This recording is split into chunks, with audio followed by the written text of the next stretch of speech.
Liit lang yan, oh. Wala pa siguro mga ano yan, mga 24 inches, 2 feet.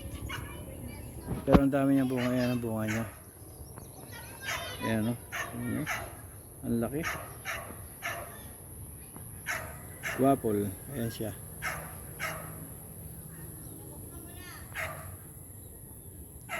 Liit lang yan.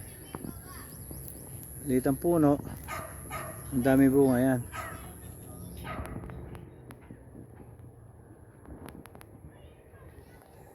Lalaki pa yan, no?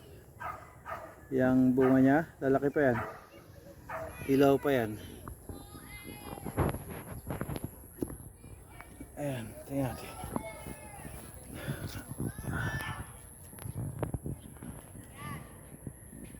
Ayan, malaki yan.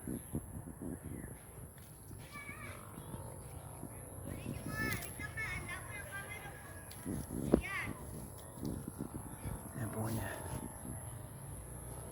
Yun.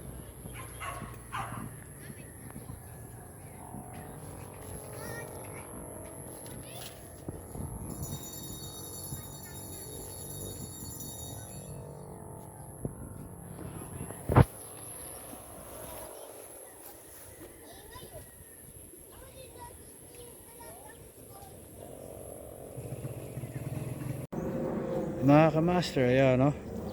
Ang ating guapol. First time nating harvestan yan. Siguro isa lang muna, tikman lang muna natin. Ayan, tingnan mo, sandali, ayan, tingnan mo mga kamaster. Ayan ang bunga niya. Malalaki at saka maliliit yan, no? Wala pa yung puno niya, ganyan kalaki lang. Ayan, no? Tingnan nyo. Ayan, halos nasa lupa ang mga bunga yan, no? Lalaki. Ayan mga kamaster, ilagay mo yung kamay mo dyan. Ayan, ganyan kalaki. Pipitasan yung isa, titigman natin. First time tayo mag-harvest nyan. Okay? Okay? Kunin ko na. Sige. Okay. Ayan mga kamaster, tingnan ko. Ayan. Mamaya, video natin mamaya. Titignan natin kung matamis o ano. Itong guwapo na to. Okay? Titigman natin yun. Nandito tayo sa kotse. Hindi tayo makakaano sa bahay. Tignan lang natin kung okay. Kung ayos. Anong kulay? Mahiwa ka. Ayan, o. Tingnan natin kung Tingnan anong kulay to. Kung pink o white. O matamis.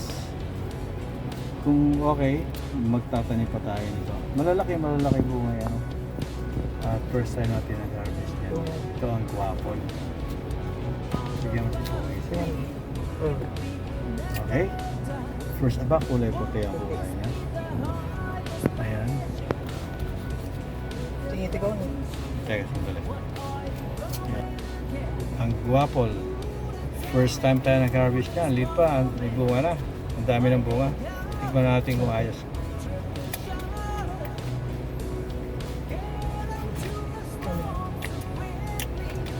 Okay ah. Okay. Mga master. Masarap kung tatanim pa ako ito.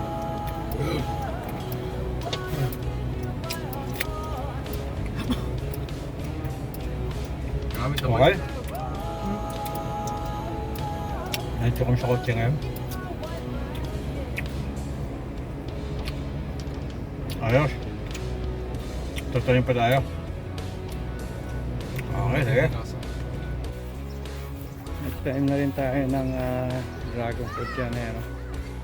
Ayan. Ayan siya. Ito-try muna natin itong 4 na poste. Ang okay. Order ako sa Lazada nung ano parang medyo mura pa yata itong ating seedling Pero yung isa in-order ko sa isa, ibang store yun. Maganda yung order niya, talagang legit. So para maliliit, ayan. Ayan, ready na yan. Ayan siya. Ayan o. Ayan. Subukan lang natin 4 kung okay. okay ang ating pagtatanim. Magtatanim pa tayo. Magagawa pa tayo ng post. Okay?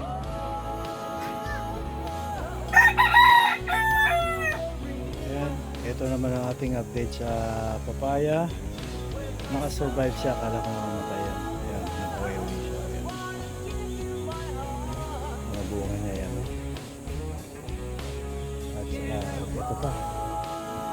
Papaya. Ayan mga kamusto. Mga bunga niya. Healthy naman siya. Ayan. Ayan. Update sa papaya. Yung mga papaya doon bago pa lang bubunga doon sa harap. Okay mga kamaster, nandito na lang. I just wanna keep you updated sa aking mga tanim. Ayan, nagbubunga na sila mga papaya. Pati doon sa harap, yung mga bunga na rin. Okay mga kamaster, yung ating papaya. Mga bunga nila, lumalaki na. To keep you guys updated with my video, please subscribe, like, and share. Alright? Peace. And God bless. Thank you for watching.